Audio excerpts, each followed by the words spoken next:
আসসালামু আলাইকুম সম্মানিত কৃষিপ্রেমী ভাই ও বন্ধুগণ, আপনারা দেখতে পাচ্ছেন আমাদের নার্সারিতে কিন্তু আমাদের এলাকার এক দাদা তিনি কিন্তু বেগুনের চারা নিতে আসছেন। তেনার সাথে আমরা একটু আজকে কথা বলবো।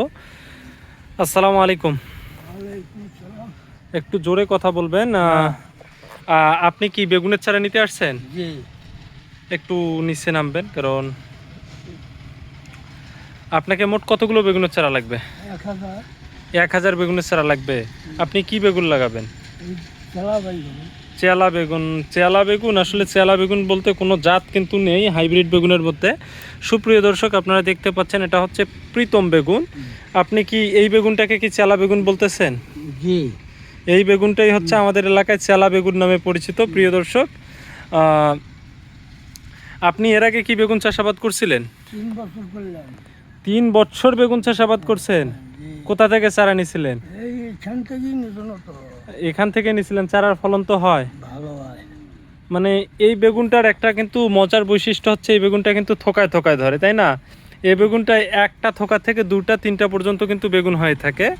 সুপ্রিয় দর্শক, আপনাদের যাদের বেগুনের চারা প্রয়োজন তারা অবশ্যই আমাদের সাথে যোগাযোগ করবেন।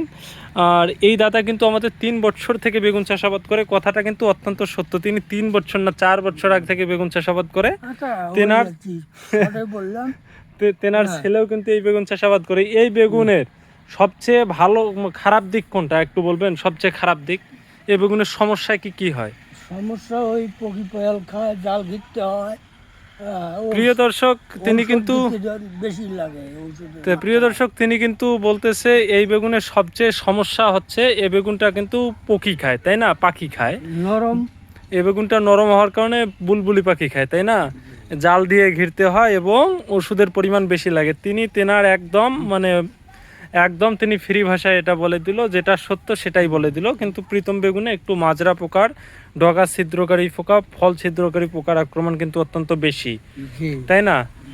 যার কারণে এই বেগুনটা কিন্তু একটু ওষুধ বেশি খায়, অন্যান্য বেগুনের চেয়ে একটু ওষুধ বেশি খায়। প্রিয় দর্শক, আপনারা যে কোনো বেগুন চাষাবাদ করেন না কেন, আপনাদেরকে বেগুন সম্পর্কে ধারণা রাখতেই হবে। আপনাদেরকে অসংখ্য ধন্যবাদ আমাদের ভিডিওটা দেখার জন্য। আপনাদের যাদের বেগুনের চারা প্রয়োজন এবং পাশাপাশি অন্যান্য যে কোনো সবজি চারা প্রয়োজন অবশ্যই আমাদের সাথে আপনারা যোগাযোগ করতে পারেন। সবাইকে অসংখ্য ধন্যবাদ। আসসালামু আলাইকুম।